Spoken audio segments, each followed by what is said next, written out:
मशारी भितर जोग एमती एक नियारा कार्यक्रम आरंभ करा जायछि भुवनेश्वर स्थित यूनिट 8 गोपबंधु पार्क रे। जो चित्र आपण वर्तमान देखि पारुचंती ये होछि यूनिट 8 गोपबंधु पार्क रो चित्र एवं प्रथम करी आपण देखि पारथि केते बड़ मशारी रहिछि।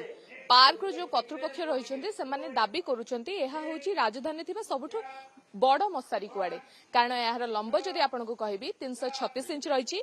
ठीक सेही परि चौड़ा मध्य ओसार मध्य मशार ओसार मध्य 336 इंच रहिछि एवं उच्चता कथा जदि आपनको कहबी तबे 96 इंच रहिछि। एवं बड़ कथा हेउछि ए नियारा प्रयास ए जोग मंडप तरफ एथिपई आरंभ करा जायछि कारण यूनिट 8 अंचल हेउछि भुवनेश्वर सबुठु बेसी डेंगू मशारे पीड़ित अंचल। ए अंचल रे अधिकांश व्यक्ति विशेष अधिकांश लोक डेंगू रे पीड़ित तेणु सेमानकर सुरक्षा पाई जेतेबेले सकाळ समय रे जोग करबा को एठाकू लोक माने आसुचंती सेमानक सुरक्षा को नजर रखा जाई दृष्टि रखा जाई एभली मशारी टणार कार्यक्रम आयोजन करा जायछि एवं एई मशारी टणा जाई एहारी मध्यरे जो व्यक्ति विशेष माने आसीबे सेमाने जोग प्रशिक्षण नै पारिबे एवं सेमाने एडिस मशा दाउरु निजको रक्षा करि पारिबे बोली ए कार्यक्रम रा आरंभ करा जायछि। चेष्टा करबे प्रतिक्रिया नबाको हम सहित अशोक बराल रहिछन्ती ए कार्यक्रम जे मुख्य आरंभ करिबारे जहारंकर मुख्य हाथ रहिछि तांकर प्रतिक्रिया नेबाको प्रथम भावे चेष्टा करबी। अशोक बाबू काहे कि गोटे एमती चिंताधारा आपनको मन को आसिला जे यूनिट 8 हम तो जानिछु खोर्धा जिल्ला होछि सर्वाधिक डेंगू प्रवण अंचल एवं खोर्धा जिल्ला रे भुवनेश्वर रहउछि किंतु आपनको मन को काहे गोटे चिंता एमती आसिला जे मॉर्निंग वॉक तापुनी पार्क भितरे मशारी करा जिबार कार्यक्रम काहे कि मशारी टांगियो काहे आपण इच्छा कले मो एई पार्क रे सदाबेले जोग करथाय एवं मॉर्निंग वॉक करथाय। गत वर्ष सेप्टेम्बर मासरे मते डेंगू हेइथिला ए वर्ष मोर दुई जण बंधु को मध्य डेंगू हेइछि सेमाने एडी मध्य उपस्थित अछन्ते। ता छडा आपण जानिथिबे जे गत वर्ष 4000 लोक प्राय डेंगू द्वारा पीड़ित होते ए वर्ष शताधिक लोक पीड़ित हेलोने तेणु लोक सचेतन करने जे मशारी व्यवहार करूँ जेहेतु सकाल टाइम रे मशा ए प्रकार मशा कामुड़ुंट ये जोग आमर साधारणतः 5टारू स्टार्ट होता है 9टा पर्यंत तेणु ए मशारी व्यवस्था द्वारा आम सचेतन करने चाहूँ जे आपण मशारी व्यवहार कर डेंगू को प्रतिहत करूँ। केते दिन लागिथिला मशारी प्रस्तुत करने को केते बड़ मशारी ये मशारी आपण देखुथिबे यार प्राय एरिया जदि देखिबे 800 स्क्वायर फुट रही उच्चता प्राय 96 इंच रही लंब ओसार प्राय 336 इंच रही।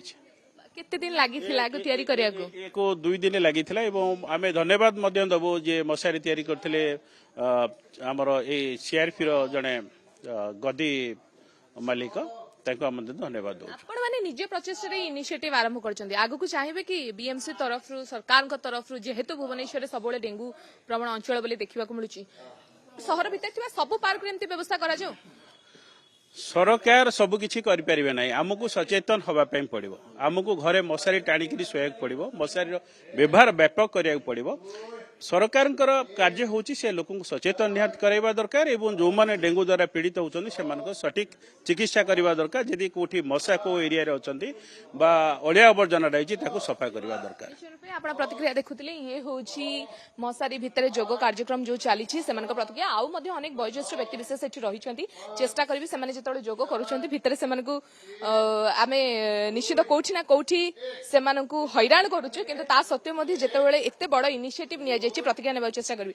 आपण मानकु पूर्वरु केबे भाबिथिले जे एमिति उपाय रे मशारी भितर मध्ये जोग करा जाई पारे नै चिंताधारा तो आगर नथिला हमर केतक जोग बंधु ए चिंताधारा तो संदीप भाई अशोक भाई सब मिसिकरी चिंता करागला मते डेंगू होइतिला से डेंगू को प्रतिरोध करिया पई मशाटा प्रकृष्ट माध्यम बेले हम चिंता कलु सेति में गोटे इनिशिएटिव आरंभ करछु। जोग कला बले मशा कामुडे हां यस यस एवं से निजे पीड़ित होइतो चेष्टा करी आउ किछि प्रतिक्रिया नेबा को जेतळे एठी जोग कार्यक्रम जारी रहिछि एवं अनेक व्यक्ति विशेष मध्ये रहिछन केबे चेष्टा करिथिले माने भाबिथिले जे एम्ति चिंताधारा एभली डेंगू को प्रतिहत करिया पई जोग करिवा समय रे मशारी भीतर केबे जोग करिया बोली भाबिथिले निश्चित रूपे नियारा जिंस एहा एक हमर गोटे नियारा प्रयास आरंभ हला हम जेतळे कष्ट होगिलु रोग रे पीड़ित हेलु सेतळे चिंता कलु कोन करा जाई पारे जेते स्प्रे कलु आनी करी से गोटा मस लगा एकरा किछि काम दलानी बारंबार मशा आसी कामुड़े समस्त आम 2-3 दिन भाई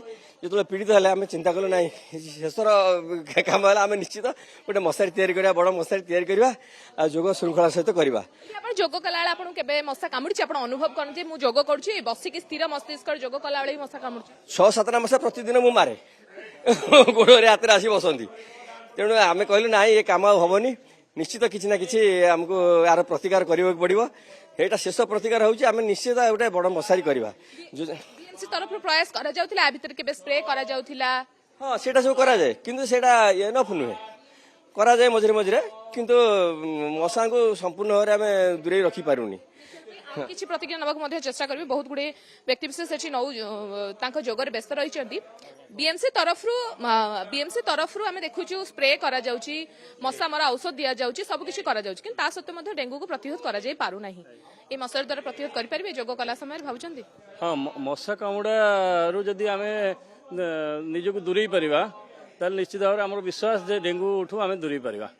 ତେଣୁ ଡେଙ୍ଗୁ କାମୁଡ଼ା ଦିନରେ, ବିଶେଷ କରି ଡେଙ୍ଗୁ ମଶା କାମୁଡ଼ନ୍ତି, ସେଥିପାଇଁ ଦିନରେ ଆମେ ପ୍ରୟାସ କରୁଛୁ ଯେ ଯୋଗ ସମୟରେ ଯେହେତୁ ଏଠି ବହୁତ ମଶା ହେଉଛନ୍ତି ପ୍ରଚୁର ପରିମାଣରେ ଏବଂ ଯେତିକି ବିଏମସି ତରଫରୁ ମେଜରମେଣ୍ଟ ନିଆଯାଉଛି, ଯେଉଁ କଣ୍ଟ୍ରାକ୍ଟର ନେଉଛନ୍ତି ସେ ସଫିସିଏଣ୍ଟ ଭାବରେ ସ୍ପ୍ରେ ହେଉନି।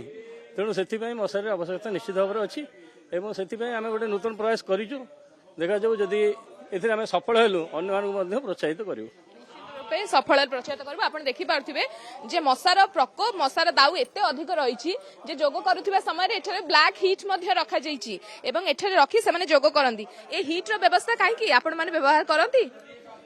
ବଡି ଭୋରୁ ଆମେ ଯେତେବେଳେ ଯୋଗ ଅଭ୍ୟାସ କରୁ ମଶାଙ୍କର ଏତେ ପ୍ରାଦୁର୍ଭାବ ଆମେ ଶାନ୍ତିରେ ଯୋଗ କରିପାରୁନୁ।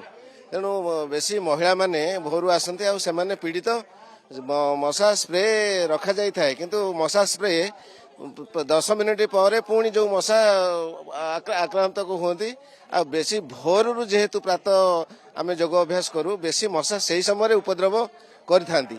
ତେଣୁ ଆମେ ବର୍ଷ ବର୍ଷ ଧରି ଆମର ନିଜ ବନ୍ଧୁମାନେ ପୀଡ଼ିତ ହେବାରୁ ଆମେ ଗୋଟେ ଅଭିନବ ଉପାୟ ଆରମ୍ଭ କଲୁ, ଚେଷ୍ଟା କଲୁ ଆଉ ସେଥିରେ ସଫଳ ହେଲୁ।